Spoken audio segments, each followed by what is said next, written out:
Welcome to the Rooted Warriors, the podcast where the bonds of sisterhood are not just celebrated, but explored through laughter, tears, and everything in between.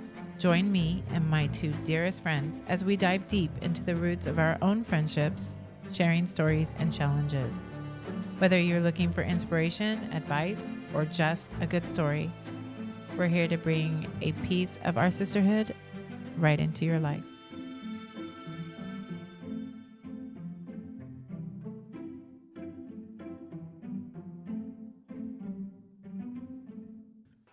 Hey there, lovebirds. Welcome back to Rooted Warriors. I'm Kat, and today we're diving into the wild world of relationships. Get ready for some laughs, a few aha moments, and maybe even a little mushy stuff. Grab your favorite snack, get comfy, and let's chat about some love. All right, everyone. How we doing today? Ooh, Is doing all right? good. Very good. All right. How was your week?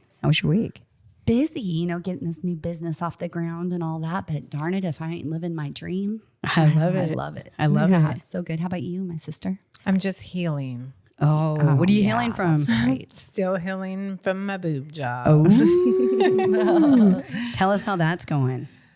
I'm 3 weeks post-op. And how are the results? How's the pain? How's the swelling? Lots of swelling, lots of pain that is being managed, but definitely. Well, just so we're clear, you didn't have a typical augmentation. You actually had a lift with it. So it was much more entailed than, say, your average It very much was. breast enlargement. Yeah, it was. It was It was a serious surgery. intense. Yeah. And it was your first surgery, right? Yeah. Yeah. Wow. Welcome. And Gina, do you mind telling everybody how old you are this year? 49. Wow. I just turned 49. Wow. So Yeah. could you tell some of our female listeners why you decided to do that at this stage?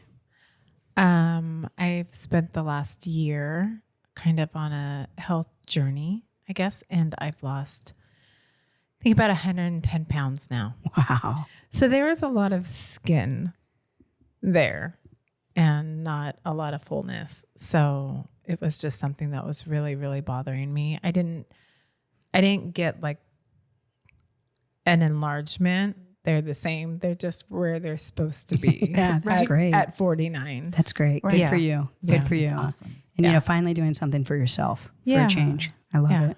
I love that. So my week was busy. Yes. I'm training some new managers and locations. I'm working on our mobile bar. I saw it yesterday. It's beautiful. It's coming along. Tipsy traveler coming to you. Yeah. And I'm working on a lot of stuff from home, all the back end stuff right now, getting prepared for Katie to go into labor here in a couple weeks. Is it really only a couple weeks out now? Yep, it's just a couple weeks out. So How is she feeling right now? Terrible. She's not a good pregnant woman though. Let's be honest. It's been a rough 9 months. Can you predict how many she'll have? I think we'll be lucky to get 2. I was going to say, do you think she'll have another one? I hope so. I hope. The good thing is that whether you have a rough pregnancy and delivery or not, God does this thing where you seem to forget about it. Instantly. Right? Instantly. Because you had a really rough pregnancy with Katie. With all 3 of my babies. Yeah. I was sick for 9 months straight and I literally threw up right before I delivered. Well, that is, that's where she gets it from. It's very hereditary. Yeah. And so, I hope that, like with me, she's able to get past it and to continue to have 1 or 2 more babies to help fill up her house and her life. And, nothing greater than She's our children. a warrior herself. She's learning all that about herself through this, I'm sure. She's a baby warrior. I was just going to say, she's a baby warrior. She's learning. She's kind of delicate, though. She's not built like this type of warrior. Is she? Is it hard for her? Yeah, she's definitely delicate. She's a cheerleading warrior. She's going to root us on. Yeah. Right. Okay. Yeah. Right? Because there's all kinds of us in the village, right? Yes. Right. We all have a job. We all have a job. So And she's an inspirer, a motivator. Yes. She's also a master delegator. she is, and she's an so good at organizer. Speaking of management. organizing, how has your Do Better went, Andy, from last week? I'm glad you remembered. Actually, I'm doing so good. I have so many lists. I love it. It's almost confusing. I love it. No, I'm just joking. I love it. What about you, Gina? How's yours going? Yeah. It's going well.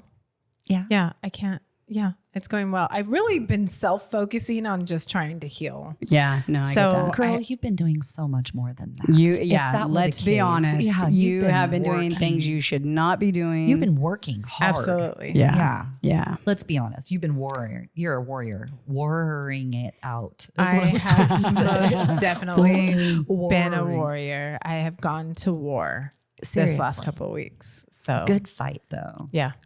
She's winning. Oh yeah, she's winning every day. I mean, the day after I had surgery, I was in Modesto checking on the house.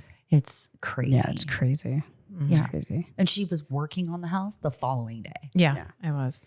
This is why we're in a little bit of pain today. I am and some swelling. Terrible person A to patient. recover. You're a terrible Yeah, patient. I'm a Terrible patient. Yeah. Absolutely. Yeah. Well, my do better was to listen more to Bob How'd that and be go? more respectful. I was challenged 2 or 3 times this week. We should have asked him. He was just here. Yeah, let's not do that. So there was 2 or 3 challenging things this week where I started to do my natural, and I had to check myself and let him say his piece. And it was a difficult thing for me, and I don't believe that I was 100% successful. And so, yeah, But you were mindful. I was more mindful, and I think that's an important part and an That important shows a step. lot of respect. that Because you as even you tried. go on and you're mindful about that constantly, Mm-hmm. it'll get better. Well, it creates I'm a hoping. good habit That's what I'm to hoping. just be still and Yeah. let your husband speak. You know what I mean? It's just, what it comes from is trauma. Yeah. It comes from a past where you're tired of being told what to do and you're a leader. And this is not something that you're going to take lightly, is falling under someone else's control or direction. Exactly. And I never want to feel like somebody else has control over me. Right. It's just a block. It's a block. Yeah. I think that's such a great, insightful way of looking at it. But you're Andy. doing it, girl. Yeah. You're getting We're getting there. So, Yeah. so that's my check-ins. So all of us have a few things that we're bringing to the table today. All of us have some books that we read. Gina's going to start us off with her book that she read this week. Gina, could you tell us a little bit about that? It's one of my favorite books because I think it can apply in relationships in so many different ways. But it's The 5 Love Languages by Gary Chapman. Oh, so good. Yeah. Such a great book. And I think it kind of teaches us about our partner, even for me, more than myself. It's like an owner's manual. It Right. is. Right. It is. And it's just about the way we express and the way we receive love. And sometimes they don't mesh with Yeah. our partners. Almost always they don't mesh. Yeah. Until you learn Yeah. how to speak their language. For Otherwise, sure. it's like you're French trying to speak Chinese to another Frenchman. You know what I mean? Yeah. They're not going to get it, what Yeah. it is you're trying to say. Yeah. If their love language is like yours was, would you say it was acts of service? Yeah, it's mine. Or is it not that I'm- anymore? See, for me, it's not anymore. think it changes with the changes relationship. with the relationship. Oh, okay. Absolutely. I would say where I'm at in my life right now with my partner is his Adam. We can say Adam. is his time. You know, that's what I need. And how he loves me is by giving me that. He knows it.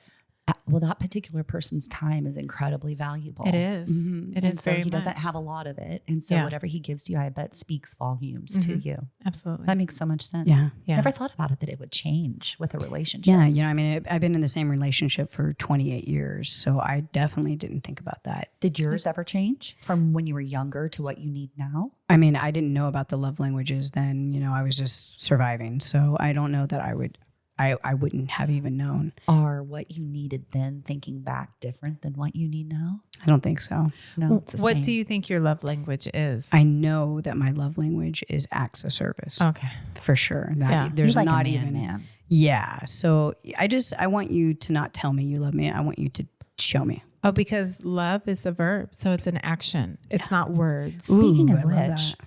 Yeah. don't you have a special word for us today? No, shoot, I do. What's your word? You just said it. I did. I thought it would be appropriate for our episode today, and it's a love Not a love. It's love.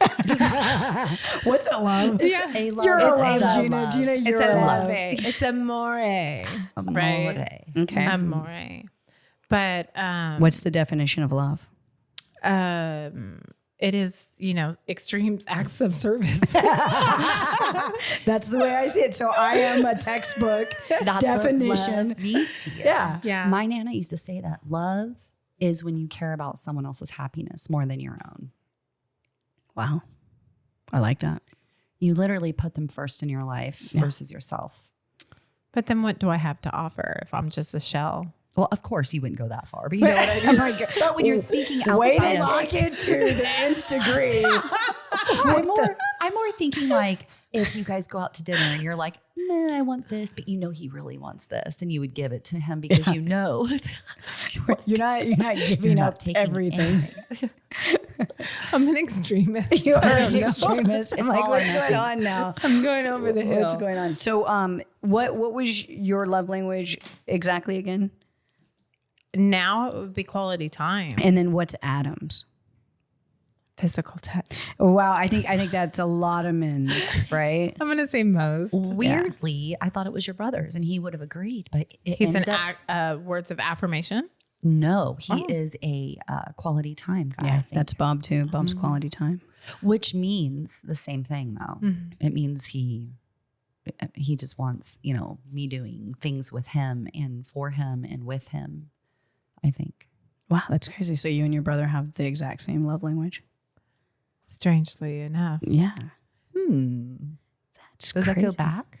I would say, oh my gosh, I was just like, I'm there like, in can my we just head. go and Yeah. I analyze saw this? your wheels turning and you Yeah. make like the realization. Because again, we came from a generation where you were seen and not heard. Yeah. You were go outside and play and don't come Right. home. Yeah. Until the street lights are on. Right. So maybe it was just from feeling invisible. Somehow it's like affirming the little girl that needed that, maybe. Maybe. Wow. Oh, interesting. I find myself every day, I'll ask Bob if he loves me. You love me, right? I love you. You love me? Do you love me? I've said it for 28 years Do you know why you do that? because I've felt unloved my whole life. Yeah. And I'm worried that for some reason he won't love me. You've had conditional love. Exactly. Yeah. Ooh. Yeah. Wow. That's such a great, Crazy. Wow. Isn't that mind blowing. right? And interesting that he's able to step up to the plate and provide that for you, though. Yeah. And he actually satiates that part of you that needed and was so thirsty Yeah. for it. You know what I mean? Absolutely. That's so sweet. It's I love it. sweet. So not that I want to talk about like past relationships, but it would be an example of love languages because the relationship I was in before, it didn't work, and there was reasons. And when I looked at it afterwards, he would say things to me like, come outside, come out here and spend time with me. And I'm like, it's hot. I don't want to go outside. I'm going to take out the trash myself and do this myself and do that. His love language was quality time. And mine was acts of service. Like, I need you to freaking do something for me. And you were speaking Right. Chinese to him. And we both were, where I didn't realize that that's how he felt loved, was by spending time with me. But he wasn't showing you what you wanted. And you weren't showing him. Neither one of us. Right. So I think it's important. And I think that when me and Adam first got together, I was doing the podcast with you, Andy, on love languages. Oh, when we were on, are we Oh, adults yeah. yet? Gen X. Gen X. Yeah. And me and Adam had talked about it later that night and talked about our love languages. And so he keeps that in mind, and I think it helps with our relationship when he knows that I'm fussy or I'm this, and he's like, you just need some time with me. It provides a roadmap. Let me take you to the ocean. You need a little Adam time. Yeah. And what kind of Adam? You know what I mean? There are different types of the man that we have, and sometimes we need different versions of him. Yeah. And sometimes we long for one that we had a long time ago. right. And that maybe isn't as there as it used to be. Yeah. So Good yeah, point. that was my book. It's always my favorite book to guide somebody if they, have questions about relationships. My daughter-in-laws, my daughter is, know and be vocal and know your love language and know your partners, because it's none of us come with workbooks. No. We meet this person, we fall in love, and we really don't know. It's like building, and knowing kind of in it, during that process. And growing together, because some of us meet after so much trauma that we aren't the same person after dealing with that trauma that we were when we met them. So we have to grow at the same time and be willing to flex like that. Mm-hmm. It's so hard to find that person to do it with. Good grief. How many decades did we spend? 4 decades looking, 5 decades looking for the right person. I spent 4, you spent 5. You, my friend, have a completely different love story. Oh my gosh. Yeah. Mo found her to be so blessed. Yes, so blessed. Seriously. Absolutely. Yeah. I love that for you. Yeah, God definitely blessed me. And I think that he looked back at my childhood and gave me the blessing of Bob to help me. He knew what you needed. Yeah. I love that. For sure. Shout out to Bob out there. Okay, Andy, why don't you tell us a little bit about your book? Okay, well, I sat kind of long and hard and thought about it. When I say long and hard, it really wasn't that long, because The Untethered Soul by Michael Singer is something that was brought up to me maybe, I'll say 10 years ago. And it is a life-changing book. I had been told to read it, suggested I should read it, and I wouldn't read it. And no matter what, I would talk about it and read quotes about it, but I wouldn't read the book. And finally, Greg one day sat down with me and said, this weekend, you're going to sit with me on this couch and I'm going to read this book to you. And he read The Untethered Soul to me through tears and everything. And I asked him why he was emotional about it. He said, this book is so life-changing that when you realize you've been doing it wrong for so long and it's so exhausting and taxing and you're so tired and you realized it wasn't the right way, it's very emotional, like to be told that wasn't the right way and you weren't doing it correctly. The Untethered Soul has a lot to do with struggling with that voice in your head and understanding that voice that's speaking in your head isn't necessarily yourself. It's past trauma, things you've heard, things that have been said to you, things you thought about yourself, just kind of always playing. And so if that person were to manifest into an actual human being, you would never spend time with them. You would maybe punch them in the nose. You know what I mean? You would never let them say the horrific things that you say to yourself. Right. And that's what that's about, is about cutting off that roommate, quote unquote, that he calls it, and understanding that you kind of dial his voice down and understand its perspective, that it doesn't really hold any water. It has absolutely no meaning what it's saying. It's just repeating things. I like to think that it's almost like evil that's repeating things to you, hoping that you listen and realize how insignificant and unworthy you are. And it doesn't, once you realize it, it doesn't work anymore. Right. So some of the quotes that I came across, and at the same time I was reading this book, that Greg read that book to me, and I did all this exploring with it. Joe Dispenza kind of kept popping up in my feed, and he is amazing. Jenna's like, she's mouthing, I love Joe Dispenza, because Joe is, again, he's so great with his words. It makes you really think about what is important. Like, for instance, he says, when you think from your past memories, you can only create past experiences. Wow. So simplified, you're saying, are you letting old wounds control your heart today? Because it's time for some emotional system update. Stop playing old memories. You're never going to get a different response if you keep playing those old memories. Right. It's always going to lead to the same feelings and the same depression and the same cycle. And weirdly, we feel very comfortable in that pain because we know what to expect. Right. It's like when you see people making the same mistake over and over and over again. They're very comfortable. You're like, why aren't they learning? But it's because they're comfortable. It is. It is. It's what they know. Yeah, it's all they know. It is. By changing your energy, you change your life completely. That's a Joe Dispenza quote. And that means that it's just not a feel-good phrase. It's backed by science. If you shift your energy from tense to tranquil, you'll watch new doors open and how to connect with others, but you can't when it's shut off like that. It absolutely makes a block there, and you can't make a connection there with somebody else if that's where you're stemming from.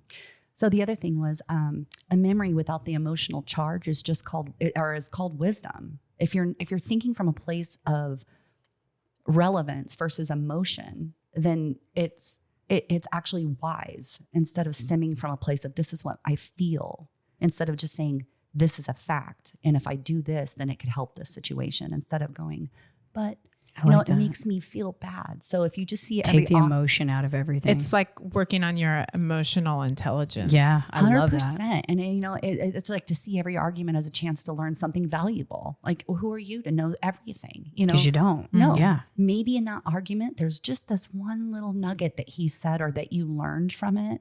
That and when you let go of the drama, what remains? It's pure wisdom and lessons to help us love smarter and grow. Like lowering those defense walls that we put up. Totally. All these other times we tried to do this with the wrong people, we've been slapped on the nose, and we just, that's for sure. We just can't. It just keeps us kind of dancing in that same circle over and over again in every relationship. So.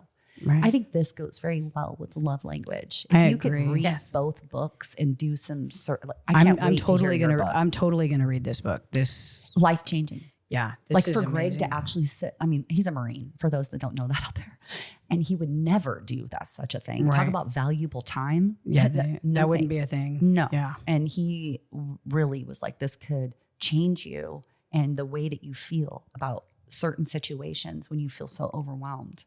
And it spoke to me on so many levels. I mean, we're going to go over like how I knew he was the one. Bing, ding. Like really, truly, who would sit down with me and read me a book like that? Right. Nobody. No one. No. Nobody's So ever great. cared like that. So Oh. anyway, Mo, I All can't wait right. to hear yours, girl. So I read the book by Gary Smalley, Hidden Keys of a Loving, Lasting Marriage. This was a great book. It's an instructional book for the husband and the wife. The first half of the book is directed towards the husband. The second half is for the wife. It basically is a way for them to discuss the fundamental differences between men and women.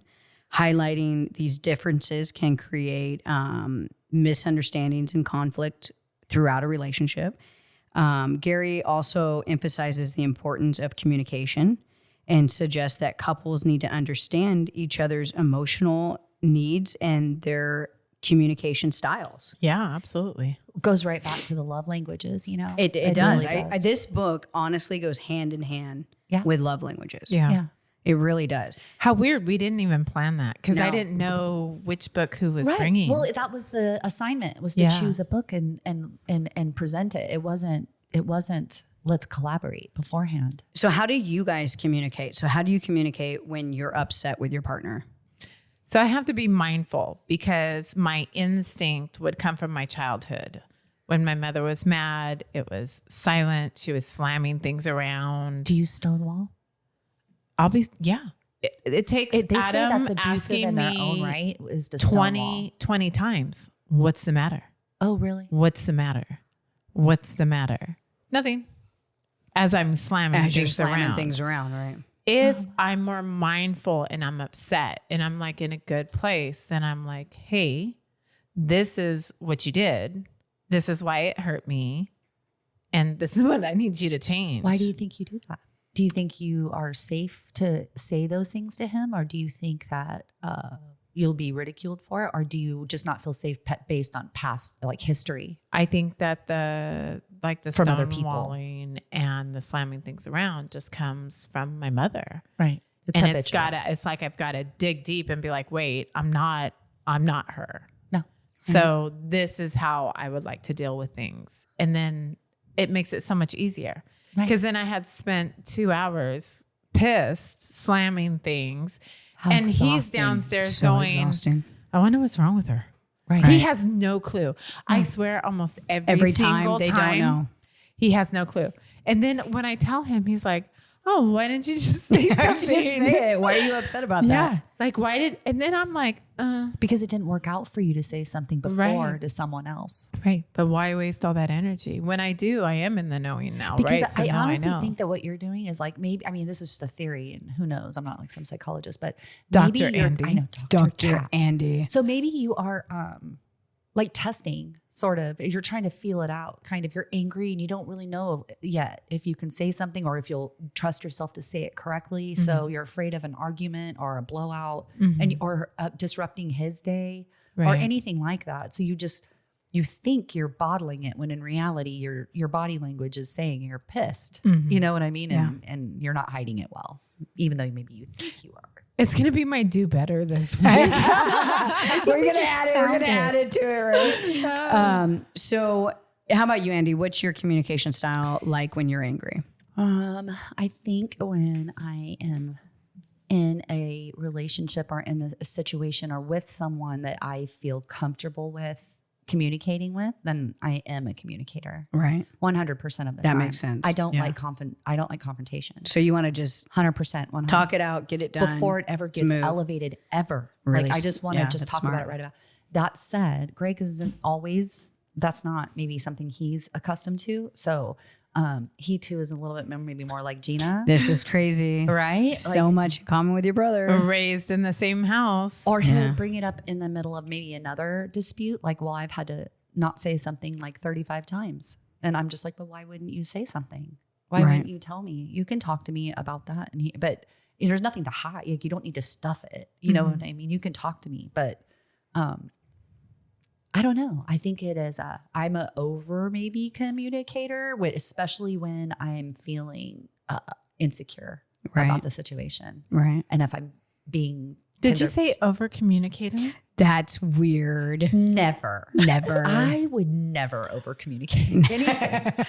You know what that comes from? I think it comes from me worried that other people aren't understanding where I'm coming from. Right. So I try to over explain it so they don't think I'm being offensive or they get that I'm trying to collaborate or help. Like, I think it's just it's a people pleasing thing. Weirdly, I think it's another trauma response that people have is like forced speech and over communication and kind of thing. Right. But yeah, that's my thing. I do get pissed though, and I am a stuffer. Yeah. You can ask Greg. I try to sweep things on. Oh, it's fine. I'm not mad. I'm okay. Oh, see, I I'm never not do mad. that. I'm always mad. I am Well, no, she furious. acts mad, and I don't act mad. I'm furiously mad. Oh, really? I am letting you know in your face how mad I am. I'm throwing stuff. You're alpha though. I am very mad, and you know it. And I don't feel like I'm a silencer. I will say that when I'm finally done, I will cut you off so fast.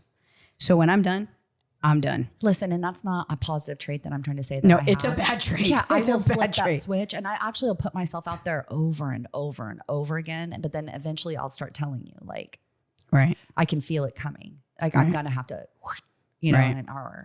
And like for me, like it can turn like that. Oh, really? Like I can turn that switch off. As much as I can turn it on, I can turn it right off. Where do you think that comes from? I don't really know. I mean, I don't know. I just think that there was a lot of anger, a lot of violence around me. I think it's the only way I know to communicate Maybe when it's I'm your upset. boundaries that you've actually created for yourself. I think so. I think it's just the fight in me. I've had enough. It's the flight or fight. And I definitely was a fighter for sure. So that's something that throughout the years was difficult because Bob came from a family where his parents didn't fight openly in front of the children. So he assumed that they didn't fight. There was no fighting. Yeah, right. When his mother told me that they would literally fight in the closet so that the kids wouldn't hear them fighting. That is so exciting. I love that. You know what? Can you I will imagine? meet you in the closet in 5 minutes. I watched this probably TikTok video Oh my gosh. about a I pastor, can't wait and to they were talking about fighting, and he said, Get on your ground and look at yourself. yeah, if you're gonna fight with your spouse, like a heated fight, both of you get your bellies on the ground and try it out. You'll just start laughing. Yeah, and then that's it. It's hard to take them seriously. How do you I just can't imagine. That's why we stand. yeah, right. You know. Well, the another one is before you get in the argument is to lean forward and put your foreheads together and then just sit there and you can't raise your voice. You have to whisper. I don't like it when you do this. And so like people start cracking up because they're like, no matter how much they're like, freaking, It just seems silly. whatever. Yeah, it doesn't come across And I as will angry. say now, for the most part, when we do argue or disagree with something, I always end up just kind of laughing. And then I'm like, I don't know if I'm just like not taking him serious or what, but it's just comical. It's like, why are we laughing? Why are we arguing about this? So stupid. Is it going to matter? It doesn't matter. I've heard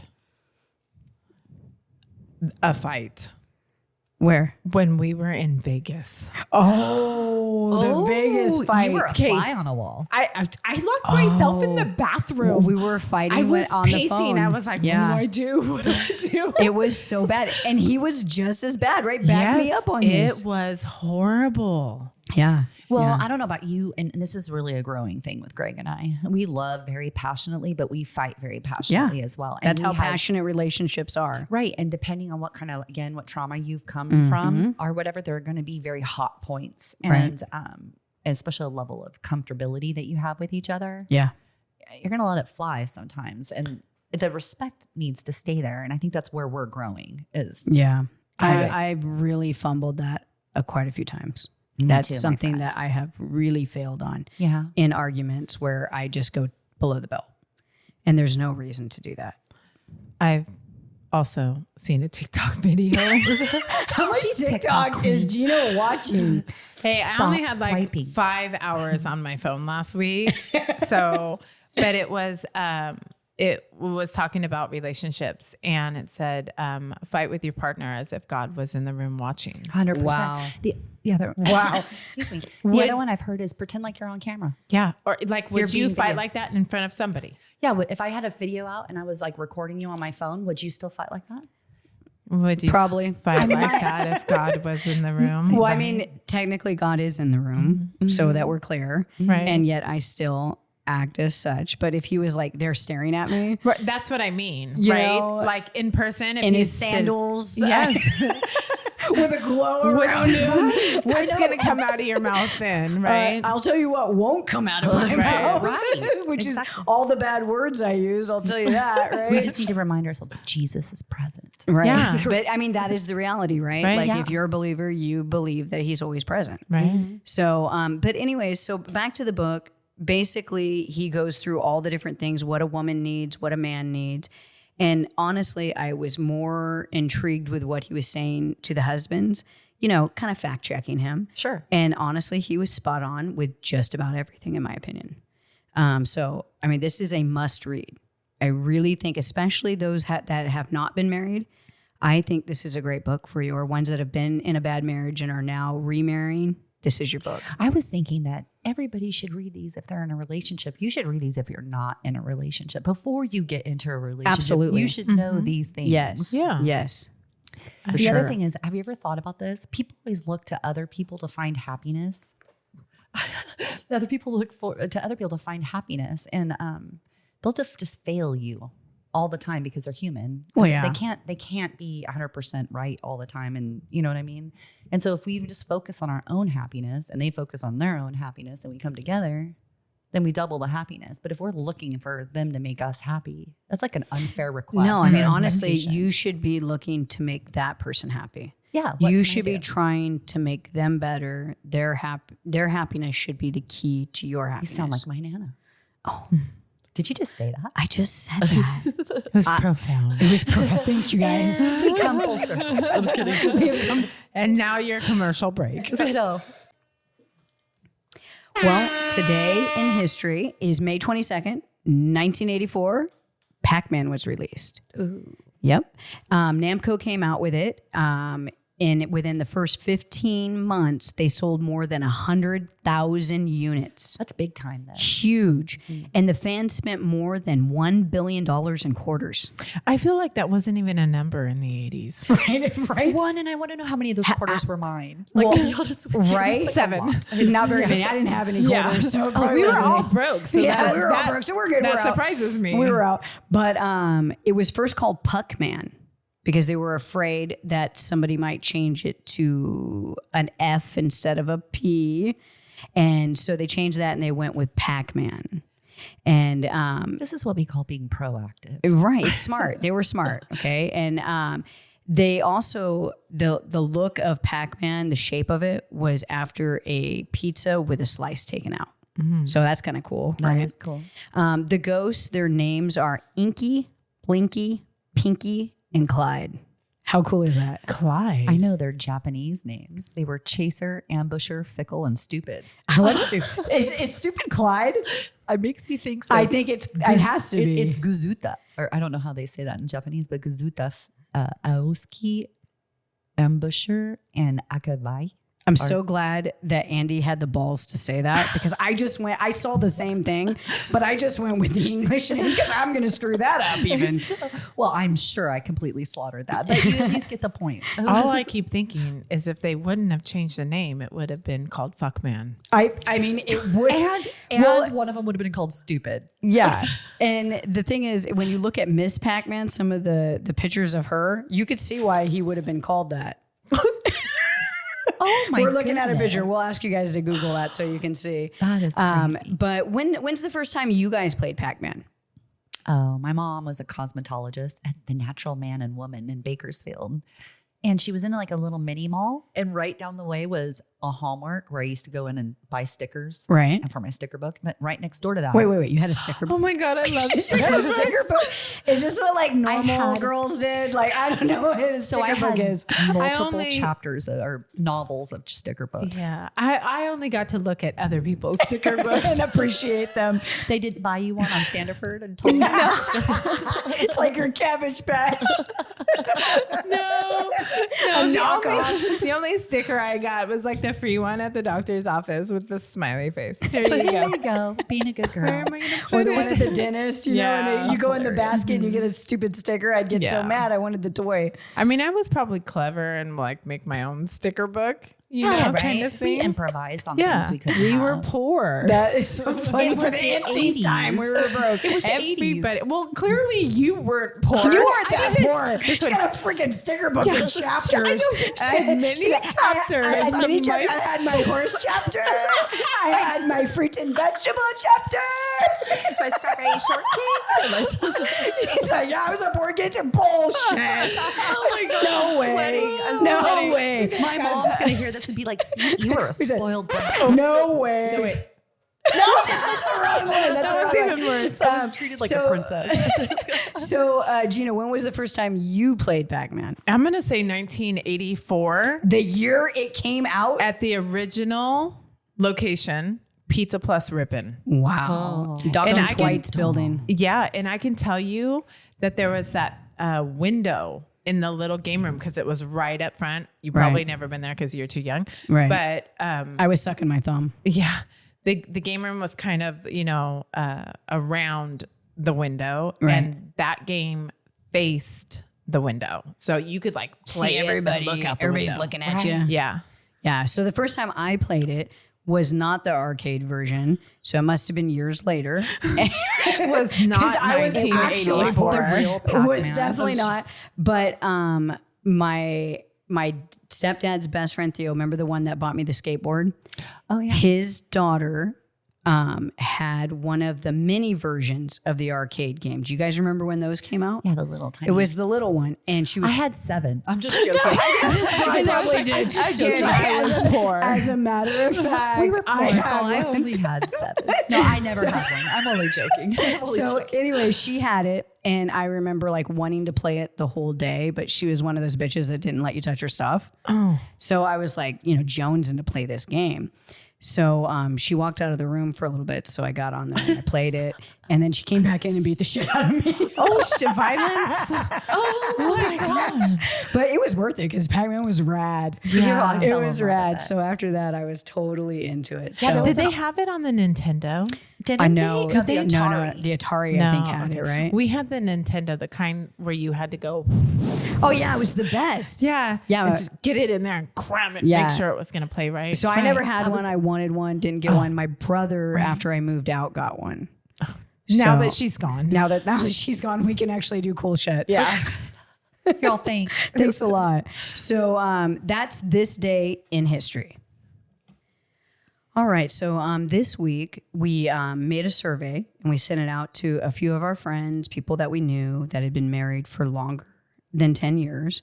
And we got a lot of great responses back.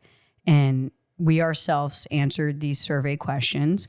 So the questions are, how long have you been with your significant other? So we'll start with that. Go ahead, Gina, tell us how long have you been with your significant other? A year. Wow. So long. 12. No. More than a dozen. Wow. 28 years. That's off the hook. Yeah. Girl, we've that's been married awesome. for 25 here, August 2nd. What Oh a my feat. goodness. Yeah. What are you doing? Yeah, Nothing. Tell us your secret. Like my secret, or what am I doing on my anniversary? It's 25. a lot of questions. It's 25 years. You guys are supposed you have to to do like something make a good. cake Well- and feed it to each other. I mean, that could be nice, but I don't think so. I don't know. We just came back on a trip. Yeah. So we'll see. You know, I would like to see him plan something. So That would I'm be going to romantic. do Oh, nothing. hold your breath. I've been doing that for 28 years. So, you know, maybe he'll come up with a little idea and we'll do something, but I'm not overly like worried Expecting about it. it. Nah. 25 years. You guys should reenact your first date. I was thinking you should renew Speaking vows. of first dates, what is the favorite date that you had with your significant other? Oh man, that's such a hard one. I was actually trying to come up with the answer to this question, but there are literally so many of them. We're like adventure bound to me, and we can have fun doing anything. So I would have to say anytime we Airbnb or go for a long trip, but it's always when we go to Morro Bay or we go to the Central Coast. We love being on Central Coast Beach. I like that. What about you, Gina? I'm going to say that we took a trip to Arizona to visit his mother. And they live in a small little, I guess it's maybe not that small, but it's called Sun City. And it's a 55 and over community, the whole city. Oh, that's really cool. And they showed us around. We sang karaoke. Like we had, I think we danced. It was probably the funnest time I've had with him. But we're the same. We're very adventurous. So we're, you know, constantly on the coast or anywhere. Right. Yeah. That's why I like have written down like hikes up waterfalls and road tripping in Cisco or through our favorite places all the way to Yosemite. But it's like it doesn't matter. It's like random stuff. So Yeah. for me, when we were first together, Bob used to take me to the Motherlode a lot. And he took me to Jackson to the wheels there, you know, the water wheels that they have up there. And one particular day we were looking and we had hiked all the way up and we saw down below there was a little pond. So Bob was like, oh, that's so cool. I'm like, yeah, that's really cool. And there's like a whole field in front of it and all kinds of pretty flowers and trees. It's beautiful. And he's like, yeah, you know what? We should stay the night there. And I'm like, on the pond? And he's like, yeah, let's go to Walmart. Let's go get some rafts and Get we'll just out sleep of out there. here. And I'm thinking, this guy's crazy, but you know, I'm young, I'm dumb. So I'm like, yeah, that sounds great. Sure. So we go to Walmart. He gets me those little water waders. And that way, because I have to hike through like the mud and stuff to get down there. He gets us 3 rafts. He gets us an ice chest, sleeping bags, You're lying. snacks. This is amazing. Wow. all this stuff at Walmart. So we load it all up. And then back then you had to park at the bottom of the hill. And then we'd have to carry it all the way up the hill, down the hill to the pond. And we made that trip like 3 or 4 times with all of our stuff. And then he tied the 3 rafts together. And in the one raft, he put the ice chest with, you know, we didn't drink really then. So it had like soda pops and, you know, goodies in it. And we had snacks in that. And there was also on the other side a little can for me in case I had to go to the bathroom. And then sleeping bags. And I had some books that were in the car. So we took those in there. And he got a flashlight. So that night, we spent the night in our rafts. And we watched the sun go down. The stars were out. It was the most beautiful night of my life. Are you kidding? Yeah, I it am was floored. Bob, So we let's called just- it. Yeah. Let's so applause. we called that pond Knoll Trail Pond. Just the name we came up with for it. And so to this date, that is my favorite date in life. It was so romantic. It was so great. And, you know, when I was thinking about it, you know, Monica now at 46, if you told her that you were going to go spend the night in this pond and in a raft, she'd like laugh at you, right? Shame on her. Right? She would have missed out on a wonderful night. So I think that that's a lesson that I would like to say to some of the older ladies that are single now, because we get set in our ways as we age. And, you know, young Monica was like, yeah, whatever, that sounds great. Old Monica is like, no, that sounds terrible. But I would challenge you that the next time that your husband says to you, hey, let's do something like this, to say, yeah, let's do that. So Greg Let's did try that it. to me. He's like, hey, I want to go stay in the desert in a school bus. I was there. Yeah, right. She stayed in a regular house. In the Like a city. normal house. I Airbnb'd a 3-bedroom, 2-bath. With central heat and air. No, we were on a bus and it was the same thing. There were bugs everywhere. We were Chickens, going to the chickens, snakes. ducks, snakes, everything. And we're going to the bathroom outside and Yeah. an outdoor composting thing. And it was, but you know what? We would, do you understand? And maybe that's my favorite, one of my, see, it's hard for me to choose though. Because you had so many great ones. The views there, the sunsets in the desert are unmatched. I mean, they're incredible. The amount of color is ridiculous. And so I agree with you though. The lady always goes, come back every year. And Greg always says, we'll do this every year. And I'm like, well, No maybe way. not every year. I was like, Every other year. Maybe we'll talk about that's what it. he said. And I was like, maybe not every other year either, but like once every few years or something. Go But for it's like like a few step days. past yourself. It was so you can challenging. accept that, right? So like, Yeah.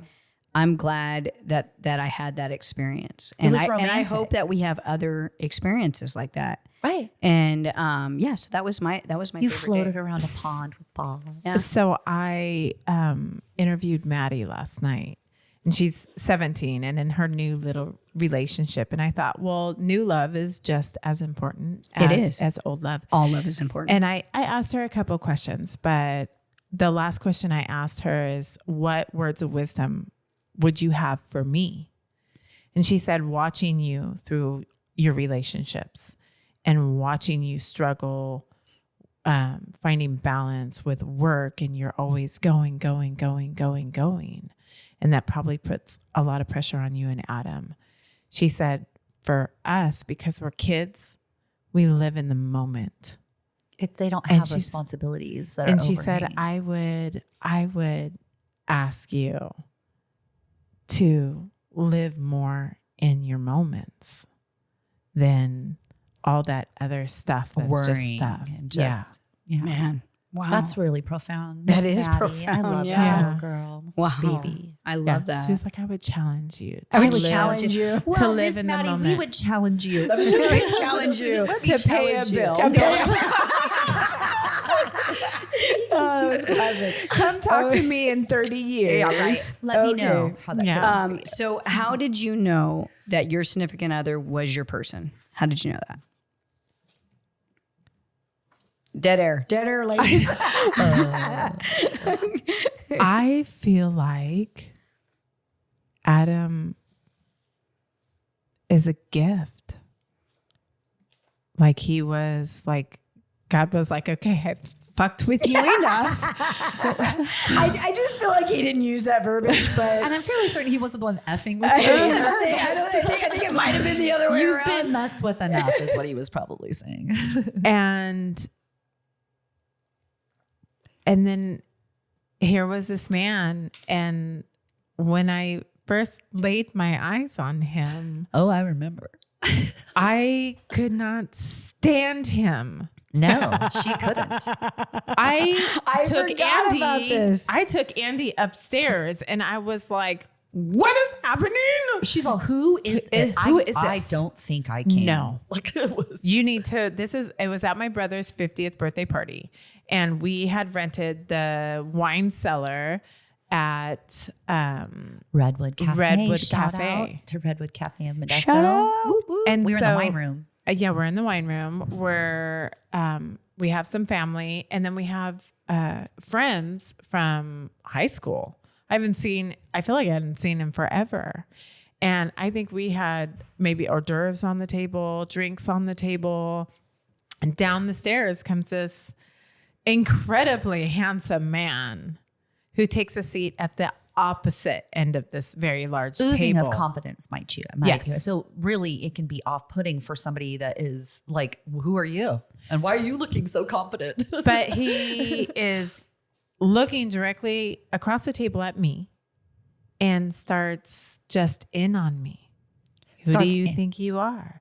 Starts You in on own her. Pizza Plus. No, he started in on me first. He's like, she's a BAB, isn't she? Which is a bad, Yeah. Like he was just like, Why she's she a- whisper? I don't know. We're she's on a an badass adult. bee. Is what I meant to say. I'm trying not to curse, but he Do was like, better. she was- What's was Andy's do better? I guess we can guess. Yeah. right? Exactly. Well, I've been trying that for a while. I'm not very successful at it. Anyways, but he was like, who is this girl? And what is her story? Like, she's a boss, isn't she? Like, he 100% out of everybody sitting there and walking around that restaurant honed in on her for some reason and acted like he wasn't liking her either in a way. Like, she It's like a second grader picking on me where everybody, it was like one end of the table looking the other end of the this way. Like, what is going on? I text Andy under the table and I was like, we need to go to the bathroom. Yeah, who is this person? And I was like, who is he this was guy? doing What- everything but pulling her hair. Yes. Like he was a What a little bully. boy.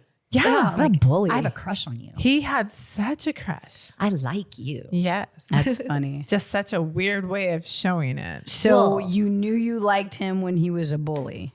Nope. No, It was not for it first. was not. And actually, It wasn't after either. No, I'm like, what's going on? we had It talked took a on the while. phone like once or twice, and I called Andy and I was like, never again. This guy, no. I don't know what his deal is, but hell no. Yeah. But he puts on such a facade almost to who he truly is. And I didn't, even when we started dating and started was feeling seeing her each other. Yeah.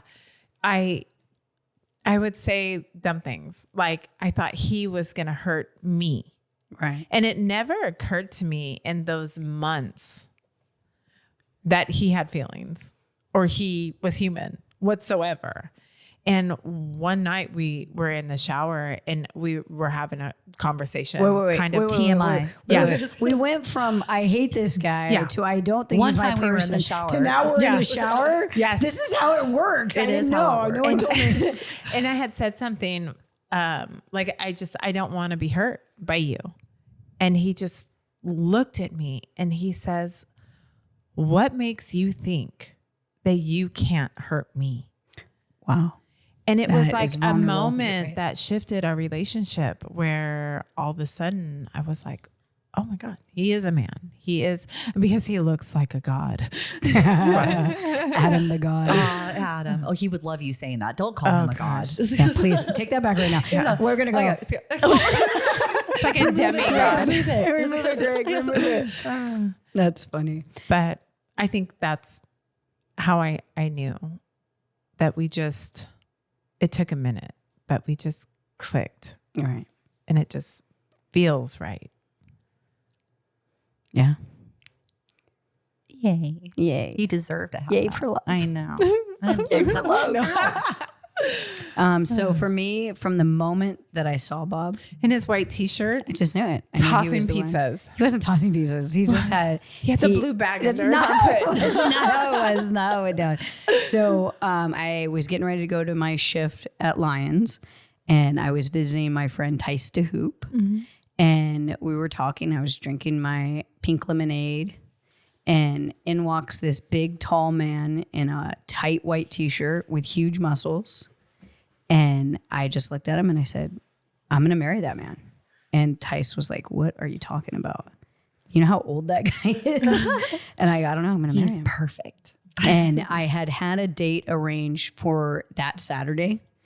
So I went to Lions, went to work, and we had a payphone there. So I looked up my pager thing, had the guy's number on it. And I called him and I said, I know we have a date on Saturday, but I need to cancel it. I'm going to be seeing someone else.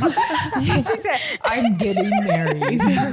She was honest. So then he came by the diner, the guy that I had canceled out on. He came by the diner that night, and he's like, he's sitting at the bar part of it, and he's saying, why are you canceling? Who's this guy? Like, is this like an old boyfriend? What's the deal? And I just told him the truth that I was at Pizza Plus. I saw this guy, and I meant to marry this guy. And he was probably like, man, I dodged that bullet. She's cuckoo. She's cuckoo for Cocoa Puffs. Right? yeah. And he was like, wait, so you're not going to go out with me? And we've been talking for months because of this hunch that you think you're supposed to be with this guy? I said, absolutely. Wow. And he said, what's his name? I said, I have no idea. I don't know yet. I don't know. I didn't know And his he doesn't name. know I didn't know either. who he was for like 2 months. Wow. No idea. And then once I figured it out, I was like, hey, Gina. You want to go stalking with me? That's right. That's when we went stalking at Walmart. So I knew right from the moment I How knew. Me and romantic. Bob Willie lived in the same building. He just lived in the basement. Yes. So, okay. So for the next question, Andy, how did you know that Greg was the one? I think it was, he was living in Ripon in his Tiffany Circle house, and it was going over to visit him. There was this level of peace at his house. He brings so much steady as the sun with him. And I remember we were laying, he has this double wide, this sounded like funny, double wide big daddy chair is what I call it. It's just a big chair 2 people can sit in. It's a love seat chair. And it kicks back, and we were watching a movie, and it was so comfortable and so safe and unlike anything I had really ever experienced before. But that was such a minor positive that he gave to me, you would think. But really, being able just to sit in a relationship and relax and not have to worry about, I need to go do this or go do that, or worried about what's coming next. It was the first time in my life I felt peace. It was with him. And so you feel protected. Oh, always. Yeah. And it was just, it was like he's going to take care of this. I don't need to worry about anything. I can relax. Nobody's going to come to the front door and need me or want me for anything or say anything to me. I don't know. I lived in survival for so long that the day that I realized that I didn't have to anymore was the day that I actually fell in love with him, which was a couple months in. Wow. That's great. What do they do that makes you guys feel loved? I would say he's on my side. Okay. And he that's a good one. is such a great spokesperson for my businesses. He tells everybody in all of the businesses that he does, he's constantly promoting my coffee shop. It's the truth. Adam is that. He is. He's our biggest cheerleader. He He's is. your cheerleader. He ordered for all the doctors and nurses, he probably spent $220 on coffees and pastries and brought them. Oh and my then goodness. we just So told him crazy. if you could write a review, this is my girl, she owns a coffee shop, blah, blah, blah. He's constantly, we could be anywhere having dinner. And he's like, 2 people across from us. Hey, you guys sing karaoke? We do karaoke Tuesday nights. You got to come on out. She owns Pizza Plus in Linden. Da, da, da, da, da. He's constantly my cheerleader. Right. And he's encouraging. He's never negative. He's just always encouraging me and encouraging me. I love that. So Kind of piggybacking off of that, I would say the same thing about Greg. All the times I question myself, he doesn't understand it. He's very much like, why? Like you could do anything, type of thing. He just sort of levels me that way. He where I don't think I'm strong, he shows me that I am, or gives me the strength to do it. So I'd like to help me in the support. So, but I would say it. When you're at, this sounds so corny, but it is true. When we're at an event or a party or at a restaurant or something, and we're talking to other people, I'm very involved in who I'm talking with, and he's very involved in who he's talking with, but we'll meet eyes, but he'll wait for me. He'll wait for me to meet eyes with him. And there's this intense connection, this, I know you and you know me on levels that no one else does kind of thing. There's so many words spoken in that look. And I don't know where I have ever felt that kind of calming. He just has my back and everything. I don't have to worry about Anything. panic attacks or daily problems or anything. He's just so good at putting everything in perspective and not allowing people to take advantage of me. And I've never had anything like that before. That's great. Yeah. I've learned in this relationship that, and we forget, at least I forget, that there's a version of me that he sees. I know my ugliness, Right. but he doesn't. Right. He has this whole version of me, and it's beautiful. And I think we forget that, right? Mm-hmm. What does Bob's version of you look like? Because what you think it may be it can Isn't be the same so person that's here. different than what he sees in you. So true. You know? So What does Bob see in Mo? Have you seen the TikTok? Oh, we got to talk about TikToks of the girl that's going uppies. And she's like, because the guy's version, they're really tall and they're looking down at us. And we're like, Are you calling me a wee thing? Yeah, this is what they see. And we're like, we don't like this. And we're saying it from like a little munchkin. Like, but Mo is like so tiny and Bob is so tall. But that's what he sees is this little. Funny. Oh my goodness. what about you? So the things that I love that Bob does for me is the little things. So, because obviously my love language is acts of service. Mm-hmm. So one of the things that he does every night is he turns down my bed. So before I go to bed every night, my bed is turned down on the corner. I never have to empty the garbage at my house. I never fill up my gas tank. I think in the last 7 years, I filled up my gas tank maybe twice. That's my dad. My dad would have said that that's a man. And I mean, I traveled a ton back and forth to our stores. So to never have to do that is a really big deal. Yeah. Car wash, the same thing. Yeah. So he always makes sure that all those things are done for me. I never have to carry anything out to the car. He always carries things out for me, no matter whether he has a terrible back or not. Right. He refuses to let me do it. Does he make sure you have water and snacks to make sure you're taking care of yourself or you've eaten today? No, he knows I'm going to feed myself. He's not too concerned about that. He probably might like take a few out of my bag. Actually, he might be like, "Hey Mo, I don't think you need these snacks. You don't need that, Mo. The Lunchable does not need to go in that bag, sweetie." No. No, darling, I can feed myself. That's good. He doesn't do that. But that's what he does that makes me feel loved. And it really, honestly, girls, it makes me feel super loved. That's so cool. Yeah. You know, they say that 94% Americans say that having a partner who is loyal is vital for their satisfaction in relationships. Like loyalty is the biggest. And believe it or not, less than 20% of couples maintain this level of nonverbal communication of eye contact like that. Wow.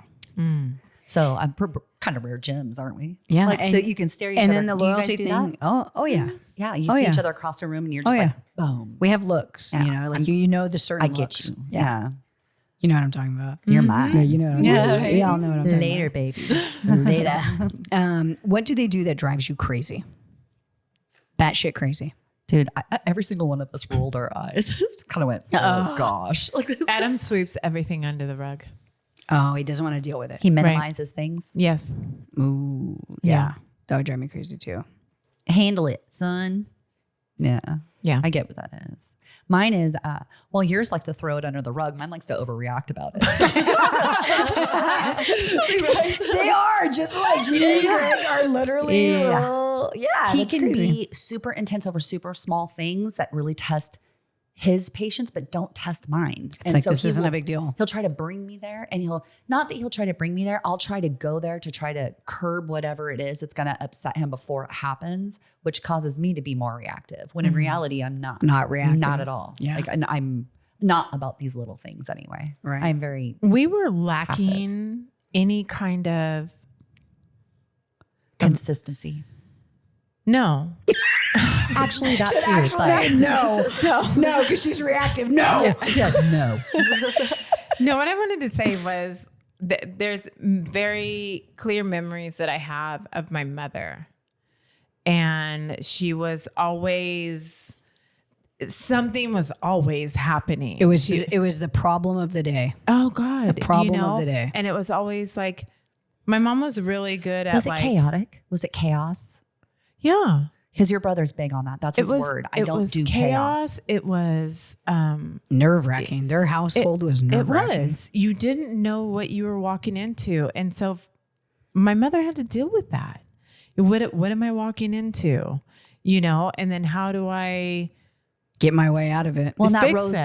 downhill too. To you And guys. so it made we are all emotional, like everything that I do seems to run off of my emotions instead of, you know, I have to take myself somewhere else and be like mindful, you know, think it out this way instead of through my emotions. Well, and right? that's what Dispenza was saying. Yeah. That when we think through our emotions, it lessens the wisdom of what we're using because we're speaking from a place of hurt are something that happened to us. It takes away from the facts that we're actually trying to tell them. Yeah. Right, exactly. So they can't hear it when we're yelling at them. They can't hear the facts and the wisdom that we're trying to give them. Right. Well, they've already turned us off by that point. Absolutely. Right. We've already ruined that part. If we have, anyways, but overreaction, I would say, to little things. Mm-hmm. But he's getting really good at it, though. That's the thing, is he's mindful too, knowing full aware that he is needing to work on that. So with Bob, my biggest thing is him never being wrong. He's never wrong. He can never say sorry. And he'll say, I say sorry. No, you don't. Because when he says sorry, it's sorry that you feel that way. Greg is sorry. Sorry is this a man thing? Yeah. Because I'm thinking that. Sorry that you took it that wrong. way. Sorry you took it wrong. Sorry that you didn't understand what I was saying. Things like that. Sorry you misunderstood. Yeah. Sorry, you're an idiot, But so that drives me crazy. But I would say at this stage in the game, the thing that drives me the most crazy, and it's probably his age now, is I have to re-explain every freaking thing. So like we already talked about this. Mm-hmm. I have to re-explain it to you. You're still not, picking up what I'm dropping. Right. And so I got to go over it again. So for me, it's time consuming. Mm-hmm. And it's like, we could be past this. We could be talking about something else. So I have to be more mindful of that, because I have to be understanding that, he's not the same as he was 20 years ago, because he's older. And that, I need to be respectful to that and say, hey, like, take your time when you're explaining it to him. Right. And I have the personality type anyways. This is the thing. Right. So, because I expect everyone to be on that level. Right. And it's not fair. Mm-mm. And you have to work with what the other person has, right? Yeah, exactly. At the time. At the time, right? And so that's probably the thing that drives me the most crazy right now. Right. For sure. How important is sex in a relationship? Gina, you can go first. I think it's so important. Remember, she's 1 year into this relationship. Right. But it's not saying that I haven't been in many long-term relationships, right? And I believe, and it's biblical, it connects us to our partner. Yes. And when you lack that, you disconnect. Yes. So, great sex is great, but for me, it's connecting with him. Mm-hmm. Yes. I need to feel connected to him. And it just happens to be an act that really delivers it. Yeah. You know what I mean? The full connection of the bodies and the minds and the intimacy together. It's not every day every moment of the day that you can do something like that. And I heard a thing that said that if sex is bad, it's 90% of a marriage. If it's good, it's 10%. I heard something like that too. Something about people who say that you should have sex once a day, and those that have sex once a day have a stronger relationship than those that have sex once a week. Not true. I thought it was true too. Yeah. And then I read about it and they said that is not true.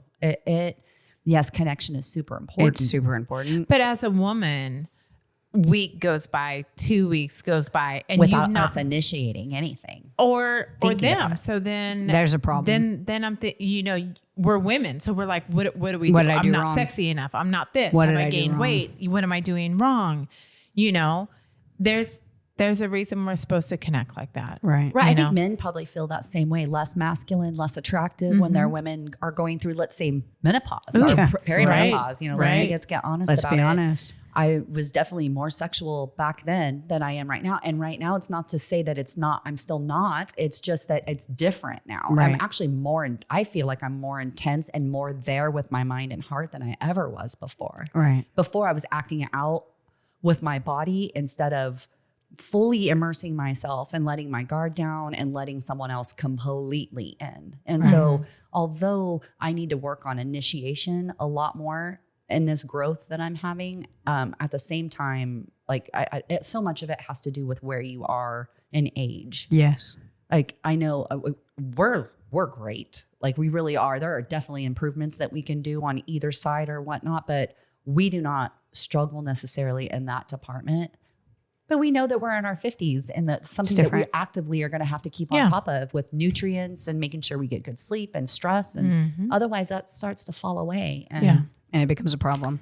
Physically. And I think that there's always somebody in the relationship that is more sexually driven than the other person. 100%. And sometimes when you find a couple that they're both equally super passionate about each other and there's other issues that come with that too. Right. Because they're super, passionate people and they end up fighting a lot. Passionately. Right. And so when you do have that struggle, and a lot of the times I think it's the woman usually with less sexual drive than the male. And when that happens, it separates you from your significant other. Yeah, it hurts you have them. to be careful. But at the same time, you don't want the other person to feel like they're dominating. Right. Or you don't want to feel, you also want to feel very comfortable about it. You know what I mean? Like, I want to do this, or this is a good time for me. I always do. To me, when you like, especially when you're married, your body is theirs. You know what I mean? Like, I've always been that way for me to Greg. I feel like my body has always been his. Like, I don't say no.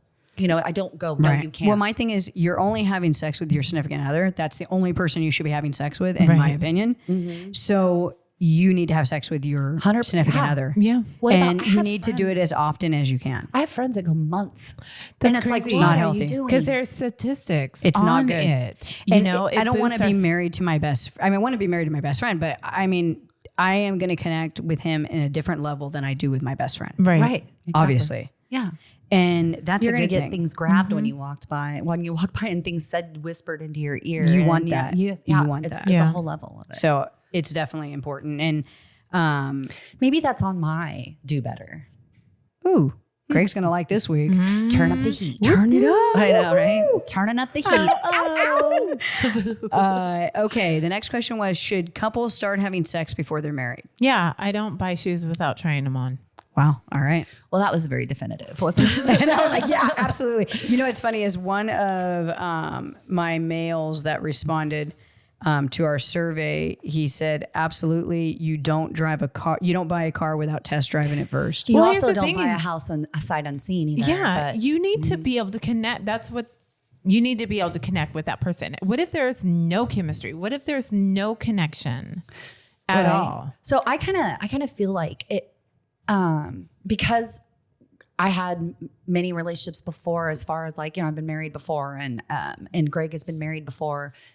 There's so much hurt and so much trauma and scarring that comes with that I also see the positive in that also, like skipping all that crap. And like, there's a level of getting to know each other on an intimate level aside from sex. I feel like there are other things that you can do to, like, you can feel that intensity growing. That, for sure. I'm going to rip your clothes off when there's time. You know what I mean? Like, there's a level of that. So I also feel like people take a piece of you with them when every single time. I think every time you have sex with somebody, they take a piece of you. Yeah. And then you don't get it back. So now when you So you just have to be very selective with that. So it's tough because as a Christian, we believe that you're not supposed to have sex. Well, I didn't before always marriage. believe this. This is just me now at my age looking back going, okay. If I would have done it properly, you know what I mean? In a way where this doesn't mean like keep your hands on your knees and don't let your legs touch and like, don't touch when you're sitting next to each other. Right. I'm not talking about that. I'm talking about the very deep intimate side of it. There's just a level of, there's something to be said for waiting. Right. That said, I think it's a personal decision. It is. It like is not everything. for someone else to say about like someone else. everything, it's a personal decision. But with that being said, even though I believe that, I also believe now a little different. I think that you do have to have sex with one another before you get married. Do you? I do. And I think that It was written in a time where it's so different and we're evolved. You're talking about 2,000 years ago when daughters were 14 and being given away. Yeah, they're virgins. Yeah. Marriage wasn't a marriage. It was silent. Yeah, I mean, to a point. I mean, I think get that I think the Bible is a living document, and I think that it's a breathing document. So I think that it doesn't matter when it was written. I don't either. But I will say that I do believe that it's supposed to be between husband and wife. That is true. It says that. But that being said, I've seen a lot of issues with the ones that do wait. Oh yeah, on both sides. On both definitely. sides, right? And yet I still see problems with ones that don't wait. Well, this is where I'm coming from. When you do have sex and you're just feeling each other out, there's so many risks that come with that the person that you're feeling out, if they're not the person, Right. you are screwed if you get pregnant. And now you're having a baby, raising a baby with someone else that doesn't have the same values as you. It's a tough thing. In a bad situation. To me, this is a tough one to answer. And I noticed that on our surveys, they had a hard time answering this. It's split probably down the middle. It was split down the middle. And, you know, of course, a lot of Christians took the no on that, as well as the secondary question of should you live with somebody. But a lot of them went with yes, and all for the same reasons, that you don't buy a car without test driving it. You try on a pair of shoes before you go. So maybe if that were the reason why you were doing it, it would be different. But I don't think that that's the reason why I had sex at the age that I did. I wasn't like, because I'm going to test this out, because I wouldn't buy a pair of shoes without trying them on. No, it came from a self-worth issue. It came from a lack of self-esteem. It came from trauma and terrible things that happened to me. And I also think it's different. So when you're an older person who's already been married, had kids, went through all of that. Yeah. And then now you're with a significant other. I think that it is going to be very difficult, probably impossible. Almost so. To date them for a year, 2, 3 years and not have sex with them. They would have to be on the same spiritual journey as you and understand. Otherwise, to me, I've watched it happen. It's almost rare. It's so the rare. Weddings go like this. Like they're engaged for like a month. Yeah. You know what I mean? Yeah, exactly. So did you know that 3% of Americans wait until marriage to have sex? That's it.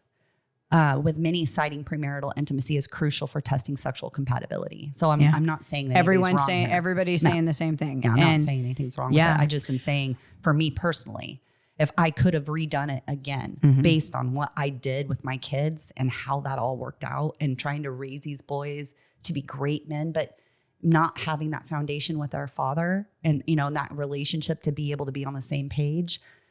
I mean, it interfered with the raising of my boys and in turn interferes with my relationship with my new husband, you know? So like to me, you're like tippy-toeing on the subject. So what's our recommendation as individuals to these young women who have not had sex, that are in these relationships? Are we recommending that they have sex with their significant other? How do you do that to a woman? Say, I recommend that you definitely sleep with him. Right. What, she's 16, 18, 21, and she hasn't done anything yet? I mean, personally, it's I'm hard. like, it's a hard You'll thing. know when it's right. I think that it's us saying, hey, you have to make your own personal decision. Right. These are some of the information that we have. Exactly. You know, you don't buy the cow when you have the milk for free. And definitely don't take advice from someone like me. And don't take advice from me. I don't know what I'm talking about. You never know. Just take it into consideration and like think about it, go research it and figure out what's best for you. Gina, what do you think about that? Like, what would you say to somebody else? I have no idea. Like, it's a tough thing. I would gracefully bow out of answering. Bow the hell out of that conversation, because it is like, for me, my time is important. Right. I'm 49. Right. Well, we're 50, so we would maybe say this to a 21-year-old. I dated somebody that I liked. He was a good guy, had a great job, made me laugh. We went on, 10, 15 great dates and then slept together. And it was weird and awkward. And that was the end. And it was for both of us. So it was like, Well, before that, were you guys super like into each other, like in a way where you like were drooling over it? Was more, I wanted to have a fun relationship. So it was more fun, casual. Outings. Yeah. Holding hands. We did fun things together. But did you not see that coming? Could you have said, I'm not sure if the sex is going to be super great because I don't necessarily feel like I want to rip his clothes off. I didn't see it coming. So you did want to rip his clothes. Like the passion was there. That's what I'm saying. Was there super passion there? Because if you're not feeling passionate about that person, then you wouldn't. Then it would be easy. But my state of my time was more like this would be something that I grew into, right? I wanted to take it slow. I wanted to date. I wanted to do fun things. I didn't want it to be like heavy right away. I love you. I remember this person. Yeah. And it was just like, whoa. Well, not for me. You wanted to focus on your own growth at the time. If it's the person that I'm thinking of, and that was important to you. Yeah. And so I don't know. He didn't fit into that at the time. After that, I'm like trying the shoes on before I buy. Right. You know what I mean? And I mean, I think it's a loaded question. Yeah, and I think it is. depends on where you're at in your life Right. and where that person is in their life. Yeah. Well, how do you ask me, who's been married multiple times and To not has have had- sex with you for 3 years or 2 Yeah. years. Or now I'm going to go, It's oh, not hi, I just realistic. met you. It's not and, realistic. And we're not going to No. sleep together for 5 years until Yes. we're married. Yes. And Yeah. unless he's going, I've made these mistakes too, and I don't want to do this either. Then that's different. Exactly. That's different. Otherwise, they're not going to get it. And we live in a world right now where everything is instant. And whether we were raised like that, we have become accustomed to that. I don't want to wait in line anymore. I want things now. Right. So to tell our children, to tell my daughter, wait until you're married. Yeah. How far is that going to get me? Did you tell Katie to wait till she was married? I told all of my children to wait till they were married. I too. I did too. It didn't work with any but one. Oh yeah. Yeah, only one. one. That's great. Only one made it. I did too. It was an expectation in a sense where this is our values, but and then in the end, it's a choice that you're going to make on your own. I just want you to be smart about the choice. Right. Like we don't just frivolously give ourselves to people. Like it's a Right. decision. It's you're a making. personal decision. You have those conversations, and then It's a personal decision. Like for me, it's like, well, maybe she is, and maybe she's not going to. And if it was the not going to, how am I going to protect my daughter and educate her? Yeah. And that's You a know? big thing, is that having that open conversation Yeah. to say, if you are going to have sex, please use protection. Right. Please get on the pill. Please protect your heart. Please protect your body. Please protect your mind. Well, that's a big You part know, of it. and- Men and really- throw themselves out yeah. there too. My boys are doing that. Yeah. Noah's been with multiple people. I mean, Yeah. I'm saying this on air right now, but we have kids. You know what I mean? Yeah. And this is part of it. And he's Right. 18 years old. Right. And this isn't something. And I tell them often, just be very careful and don't talk about it so Loosely. lightly. Yeah, Yeah. like this is not like I just did this. Right. That's a serious issue. I wish these conversations were in my household. Me too. Because then maybe, Same. not that I would take it back, but maybe I wouldn't have been a 17-year-old with a child. Right. You know, if my mom was like, hey, you either are or you're not going to do it. But if you are, here's how I can protect you. And here's what I can teach you. And here's what I have to say about it. And then But no educated one ever told me. you no either. No one ever said, you know what? I don't really think that I think you're in a situation where you're worthy of something more. You know what I mean? Like, it doesn't mean you can't Right. and you won't. It just means you don't have to right now. Like, it's not a decision you need to make right now. Right. You know what I mean? Like, it's okay to wait. I don't think Yeah. kids know that. They just Yeah. want now and want to be Right married now. and want to be a grown up. And they just, it's like, play with your dolls and your cars and just enjoy being a kid for a while. So this is one of the people that I sent the questionnaire to. It was a 50-year-old male. He's been married for 26 years with the same person for 31 years. And when we asked, what do they do that makes you feel loved? He replied, she supports me, believes in me, and pushes me to be the best version of myself. She helps to make our house a home and works hard to make me feel loved and appreciated. I really like that one. That was one that really stood out to me. Does she get to read it? Will she read his answers? I'm sure they shared, You think right? so? Because, I hit up the couples, basically together and asked them to do that. So I I'm wonder sure. if that did good things for them to I be hope able to so. compare answers. Like maybe everybody should answer these and Yeah. or to each other. Yeah. I think that Bob and I did. So yeah. And then the next thing he said, we asked, how important is sex in a relationship? He said, very, with exclamation point. How much closer of a connection can two people have? There's no higher level of intimacy. That being said, without communication and connection, there will be no intimacy. Show your spouse you love and appreciate them through your acts, and the desire to be intimate will never go away. This is wisdom, people. Yeah. Truth. This is truth and wisdom. I love that that's from a man. That was that's why it stood out to Yeah. me. And one of the other things he said when we asked what is the secret to a fulfilling relationship, never stop talking, never stop laughing, never stop dating, never stop loving one another. Also, have sex as long as humanly possible. And side note. And side note. All right. Now we're into our do better. So, Andy, what are you going to do better this week? My friend, we already talked about this for me. Greg's going to see a little Salt a little more often, right? Yeah. Yeah. I'm going to initiate some loving. I like that. Oh, that's sweet. I'm gonna watch my tongue. I'm really trying to watch my cussing. It's gonna be hard. I know. I'm really gonna try to watch it. I got Charlotte coming. I need to be better. So my do better is to cuss less, if not at all, this week. Ooh. Nice. Thank you. You should be able to buy yourself a prize if you do that. I think I will. I know, right? Buy yourself something. But great. you, Gina? I'm going to be a better patient. Ooh, Good girl. I like it. You're This gonna week. listen to the I'm- doctor. I'm going to try to heal so I can work. yeah. Yeah. I And like not that. be in pain, because that's important. And then I think I'm going to work on how I communicate. Yes. Ooh, I like yes. it. I like this it. topic, and it will keep me very mindful. Motivated. Yeah. Yeah. Motivated for sure. Me too. So for our pop quiz, guys, first question is, what did you want to be when you grew up? Marine biologist. You're not allowed to steal my answer. You said it earlier, and I was like, oh. I want to be a dolphin trainer. Did you ever pretend you were a dolphin in the pool? No, like but- doing that kind of, that's what I wanted to be. I remember the first time my mom took me to Marine World, I cried when I saw the whale show. Right. What is that one? Shamu. Oh my God. He was trapped. Yes. And I knew it from that moment. I was meant to be one So funny. for the whole summer. I went to high school and they actually offered marine biology class. So I took it all the way to high school. It wasn't like when I was little. It just kept going because they offered it. And I was like, Right. ooh, I can really do this. But how many marine biologists get to dance with dolphins and swim with dolphins? I don't know. I don't think there's a lot. Most of them get eaten by killer whales. And let's be honest, my worst fear is a shark. So I'm not sure how that would have went over. I'm fairly certain there's one with my name on it. what about you? I wanted to be the first female baseball player, professional baseball player.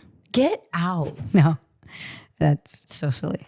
That's your new It nickname. fits. is It Dance. fits. Right. But no, yeah, that's what I wanted. I never knew that. Yeah. I love Fun that. fact. You know what's funny is I found a paper from the 4th grade with Mrs. Galdo, and she had asked what you want to be when you grow up. And I had put that on there. Oh. Wow. Yeah. I was like, that's funny. I don't know why. But Mo fact. Mo fact. I know, right? Okay. So last question is, what is your favorite book and why? I read all of the Harry Potter books to my boys. Oh, that's All of them. That was fun because it was like right when it came out. But there's a book called Animal Vegetable Mineral. And it's a book about a young couple that lived in Arizona during a time where there was like extreme drought, no water. And I think that I haven't read it in like 10, 15 years, but she was a school teacher and she had wanted to like maybe plant a garden for her little kids at school. And so she was asking them, where do you think carrots come from? And they're like, the supermarket. Or where do you think this comes from? And it was just, she was just shocked at how disconnected we are. And she took her little family and her husband and they moved to a farm in like South Carolina. Wow. And they spent a this. year digging in the dirt and teaching their kids, you know, what the earth is and how we grow things and getting back to our roots. And that's kind of what the book was about. And I like loved it. Oh, Yeah. I love that. Yeah. Oh, I I wish still I had have a it. better answer. I was like, wow, that's like, okay, ding, ding, dong. It is. I have it. If you ever want Yeah, I to read wanna it, read it's a it. good book. I I have have to to- read it again now that I think Yeah, about now it. you're going to have to. 'cause Yeah. That sounds like a great I probably book. like And it's a true story. it is a true story. Yeah. I butchered it, I'm sure, but from my memory, I really I don't know. enjoyed it. You portrayed that pretty I well. thought that was pretty great. Yeah, right? I mean, I feel like I read it. I know, right? I got the gist of it all. I don't need to read this damn book. I already heard it. You got the cliff notes. Yeah. Mine was The Lottery Rose by Irene Hunt. I read this when I was like 9 years old. It's about a little boy named Georgie. And Georgie was poor and grew up in a very abusive family with his mom and different boyfriends. And he went and got a free lottery ticket at a supermarket. And, you know, you could win all these things. And he ended up winning, which would have been the crappiest thing, which was this little rose bush. but it meant the absolute world to Georgie to have won something. So Georgie takes care of and nurtures and loves this plant through all these terrible things that are happening to him. And he gave all of the care and love that Georgie didn't get. And later, Child Protective Services comes and takes him from his family. And obviously that was impactful for a lot of reasons for me. As a matter of fact, I stole it from the library because I didn't want library? No, the library at Rapona School because I wanted to keep reading it, and you would have to bring it back, check it in, and I wanted to keep it under my pillow and continue to read it. And so then the librarian was like, Monica, you can't do that. You can check it out. You can check it back out again and you can read it again, but you gotta bring it back. So I did. So I read it multiple times. And really the gist of it is that, that you can have a bad past and come back a caring, loving, good person. So that it will always be my favorite book. I love that. That's so good.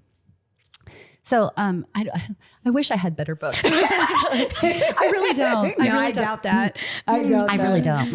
I'm a little country girl, so my favorite book is The Horse Whisperer. When I was a kid, absolutely.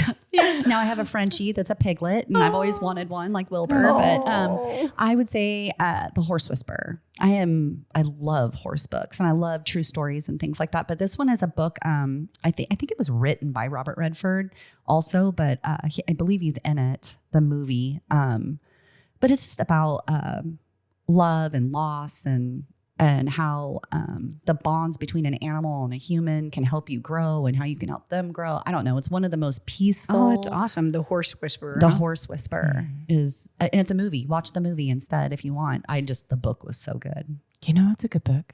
Eat, Pray, Love. It is a good book. It's a good movie too. I saw the movie. I book, did not read the book. It's a good book. I've heard the book is amazing. Yeah. That's great. Well, we're going to wrap up this podcast. First of all, we'd like to thank everyone for listening this week again. We also want to hear from you guys. We want to hear your trials and tribulations that you've had in your relationships. Yes. And so we'd like you guys to contact us through our website and let us know some of those things so we can talk about those on our next podcast. Yes, for sure. For sure. It's all about being warriors of love and champions of change and pioneers of the heart, right? Yeah, absolutely. That's the raw truth. Thank you for joining us this week. We love sharing with you. We love growing with you. We cannot wait for more. And until next week, feel blessed, be blessed.